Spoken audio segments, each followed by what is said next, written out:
नमस्कार मेरे देश की जनता, मैं विशेष शर्मा आपके सामने एक बार फिर हाजिर हूँ ले गया हमारा इंटरेस्टिंग धमाकेदार मसालेदार शो जिसका नाम है शेर वाले शर्मा जी।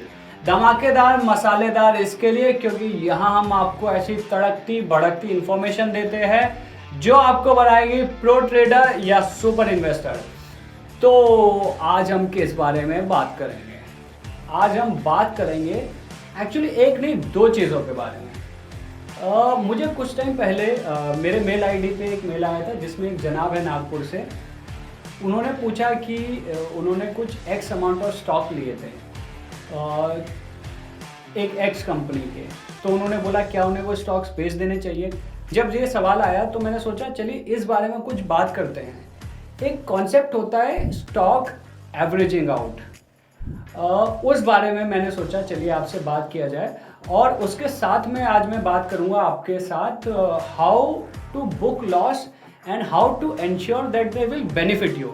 कि अगर आपको किसी स्टॉक में नुकसान हो रहा है तो ज़रूरी नहीं है आप उसको लंबे टाइम तक रखेंगे, आप उस टाइम उसमें नुकसान लेके भी उस सिचुएशन को अपने फेवर में कर सकते हैं।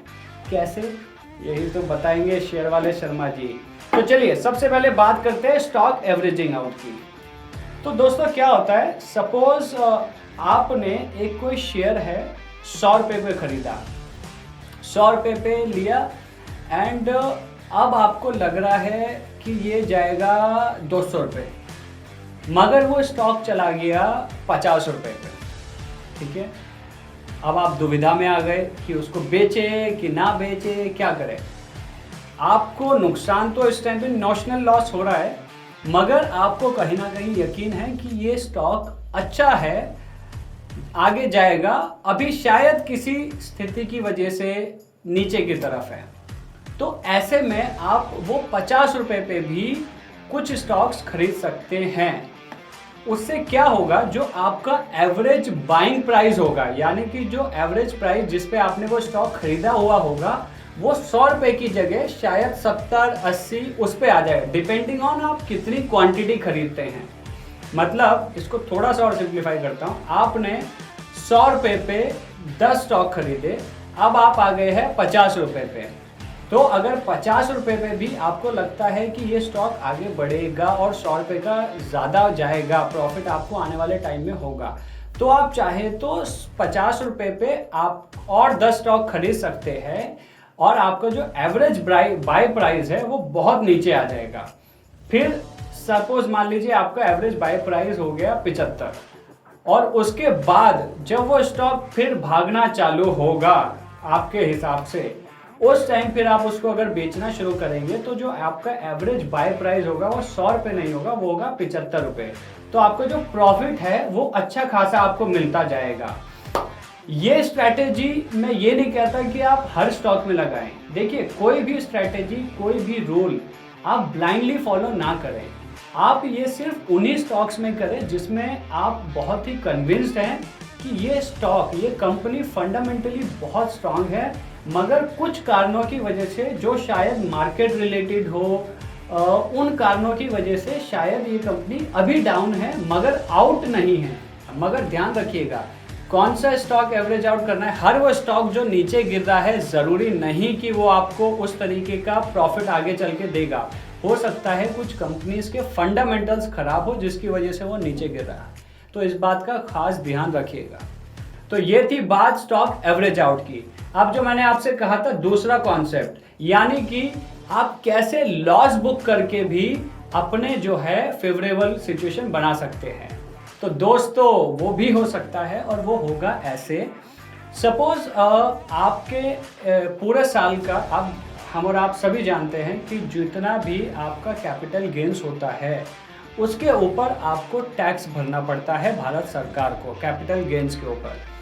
तो आप क्या कर सकते हैं, मान लीजिए कुछ ऐसे स्टॉक्स हैं, गलत डिसीजंस हो गए आपसे, कुछ पेनी स्टॉक्स ले लिए, कुछ ग्रीड के चलते ले लिए, किसी ने कुछ टिप दे दी तो ले लिए, या कुछ ऐसी कंपनी थी जो जनरली बहुत अच्छा कर रही थी मगर कुछ रीजंस की वजह से अब शायद उतना अच्छा कर नहीं रही है और आपको लग रहा है कि शायद आगे भी नहीं करेगी। उस केस में आप क्या कर सकते हैं, एक अनसर्टेनिटी खत्म करने के लिए, वो लंबा इंतजार खत्म करने के लिए आप लॉस बुक कर लीजिए। उससे क्या होगा, जो आपका कैपिटल गेन्स है, जो जिसके ऊपर आपको टैक्स लगने वाला है साल के एंड में, वो आपको कम हो जाएगा और आपका जो टोटल टैक्सेबल अमाउंट होगा वो भी कम होगा। ये मैं बात आपको अभी इसलिए बता रहा हूँ बिकॉज साल खत्म हो रहा है और इस टाइम पे बहुत ही ज़्यादा अच्छी अपॉर्चुनिटी है आप लोगों के पास अपने पोर्टफोलियो को ध्यान से देखने के लिए, समझने के लिए कि इसमें से कौन से ऐसे स्टॉक्स हैं जो भले ही अभी डाउन एंड आउट है मगर यू आर कन्विंस्ड, आपको लगता है कि आगे चल के अच्छे रिटर्न्स देंगे, उनको तो आप रखिए। मगर एक फिल्टरिंग कर लीजिए, जो आपको लगता है ये स्टॉक्स है उसमें लॉस हो चुका है मगर आप सिर्फ इस वजह से अटके हुए हैं कि आपको लगता है कि ये लॉस लेके क्या होगा। मगर वापस से दोहरा रहा हूँ, ये एकदम बिल्कुल बाय डिफ़ॉल्ट स्ट्रैटेजी मत लगाइएगा। आप बाकायदा उन स्टॉक्स को देखें, उनके बारे में रिसर्च करें। हमारे रिसर्च एनालिस्ट हैं, उनसे भी आप पता कर सकते हैं कि कौन से ऐसे स्टॉक्स हैं और आप खुद भी कर सकते हैं, सीख सकते हैं। हम लोगों ने अभी रिसेंटली एक बहुत अमेजिंग सा प्लेटफॉर्म लॉन्च किया है जिसका नाम है स्मार्ट मनी।